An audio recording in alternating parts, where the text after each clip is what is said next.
السلام علیکم۔ آج کی ویڈیو کا موضوع ہے غزوہ ذات الرقا جو ربیع الاول 7 ہجری میں ہوئی۔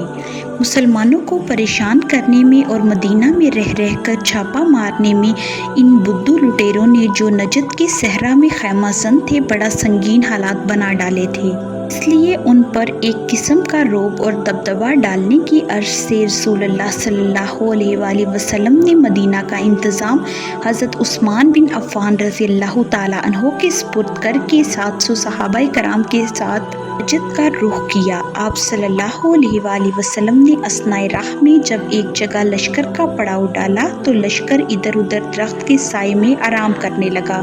آپ صلی اللہ علیہ وآلہ وسلم بھی ایک درخت پر اپنا تلوار لٹکا کر درخت کے نیچے سو گئے۔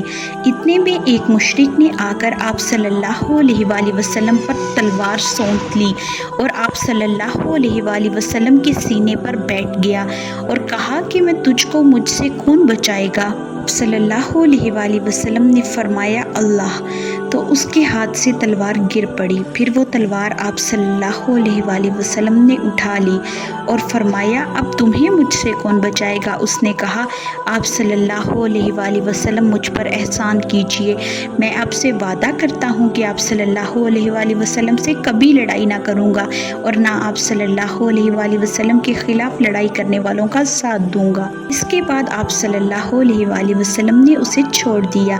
سنگ دل عرب کو خوفزدہ کرنے کے لیے یہ غزوہ بہت کامیاب رہا۔ مسلمانوں کی آمد کی خبر سن کر نجد کے بدھو بکھر گئے اور بھاگ کھڑے ہوئے اور دوبارہ کبھی مدینہ پر حملہ کرنے کی یا مسلمانوں کے خلاف لوٹ مار کرنے کی جرأت نہیں کی۔ پھر دھیرے دھیرے یہ بدھو اسلام قبول کرتے گئے اور احکام اسلام کے مطابق اپنی زندگی گزارنے لگے۔ بلکہ فتح مکہ اور غزوہ حنین میں بدھوؤں کے کئی قبائل اسلامی جھنڈے کے نیچے نظر آئے۔ کل کی ویڈیو میں ہم عمرہ قضاء کے بارے میں بات کریں گے جو ذی القعدہ 7 ہجری میں ہوا۔ اگر آپ کو آج کی ویڈیو پسند آئی ہو تو لائک، شیئر، کمنٹ اور سبسکرائب ضرور کریں اور گھنٹی کے نشان کو دبائیں تاکہ آپ کو آنے والی ویڈیوز کی نوٹیفیکیشن بر وقت ملے۔